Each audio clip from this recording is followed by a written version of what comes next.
I'm Reeny Smith. I'm performing Saturday at the Songwriter Circle in the afternoon and Sunday evening at the festival finale. You know, there is no like secret answer to success. If there was, there'd be a lot of millionaires walking around. The fortunate thing about Nova Scotia is that the government is very active in trying to support the creation of music as well.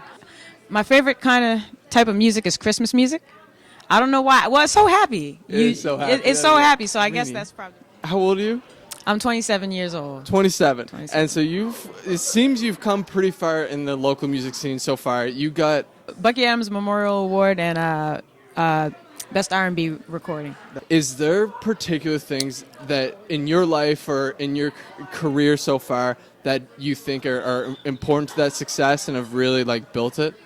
Yeah, I think the biggest thing that contributed to the success I had now is literally just the amount of work that I pour into perfecting my craft. I never placed expectations on myself. I kind of just started to do this because I just fell in love with it, and I always wanted to become better. I always wanted to be the best that I could be.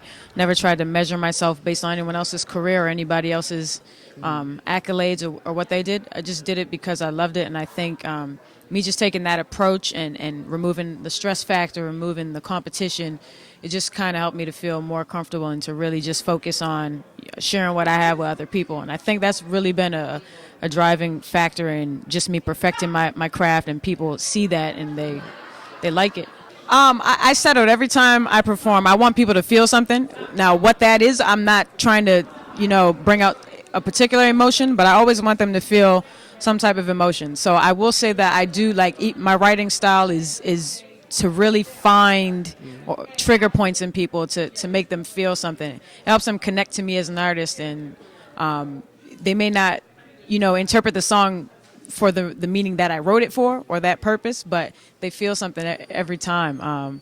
So yeah, I guess there's no secret behind it, but I do go in to any show really trying to kind of get inside people's minds a little. Yeah. What has your experience been like in Nova Scotia as a black R&B singer coming from North Preston? Yeah, I mean, my experience personally has been a blessing because I've been able to kind of break through some barriers that people who before me kind of they fought to kind of break down those doors of being outside of the folk genre, and it's hard to kind of get people to kind of open up to new experiences and different things. I know this personally because there's some stuff where it's like, oh, I don't want to try that. I don't want to listen to that. So I know what that's like. But for me, I've been able to kind of move past that. And I think a lot of that has to do with some of the experiences that I've had working in other styles and working with other artists outside of my genre,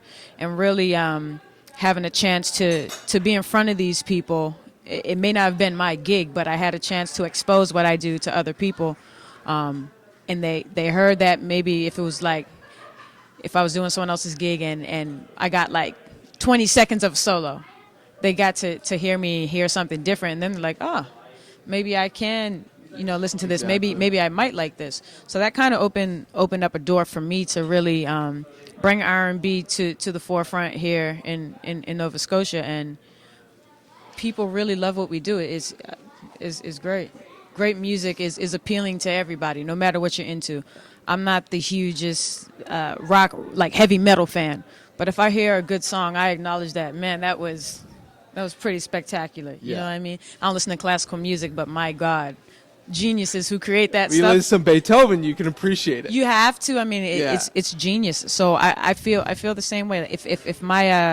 If my music is good, I'll know based on the response of the people. It doesn't matter if they're into that kind of music or not. Their response and their reaction to it will tell me whether I'm good or not. And when I see that lets me know that music transcends everything.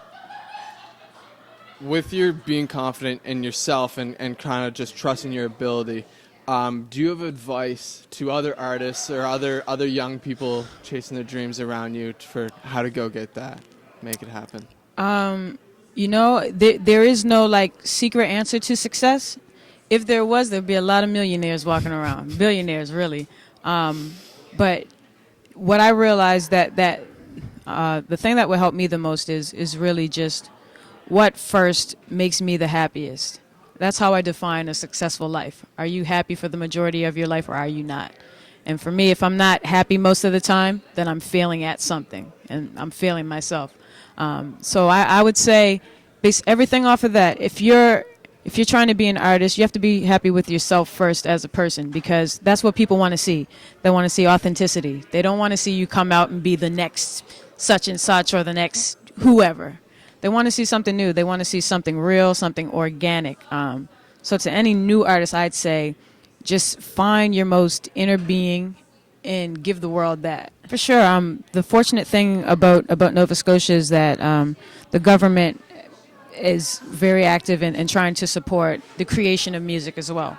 There are grants and there's funding available to kind of help promote new artists in development and recording and touring. So that's definitely a treasure that we have here. Also, organizations like Music Nova Scotia, who have developmental programs for people who are new to the music industry, trying to get their feet wet, for artists, and also people who want to get involved in the business side.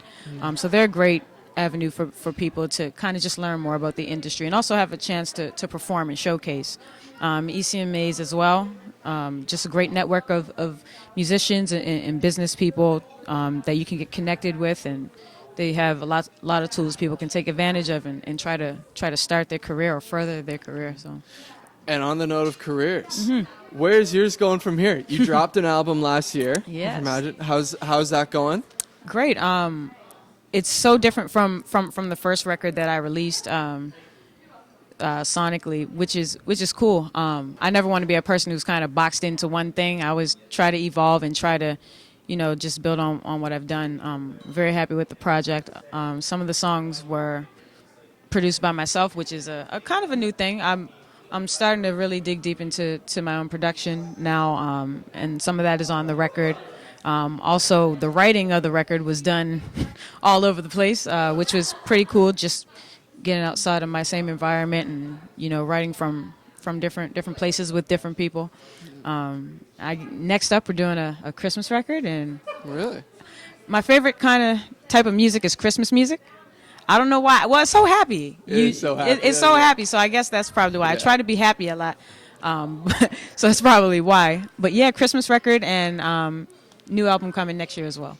Awesome. All right, we'll be on the lookout for that. Sweet. Thank you very much. Oh, thank you so much.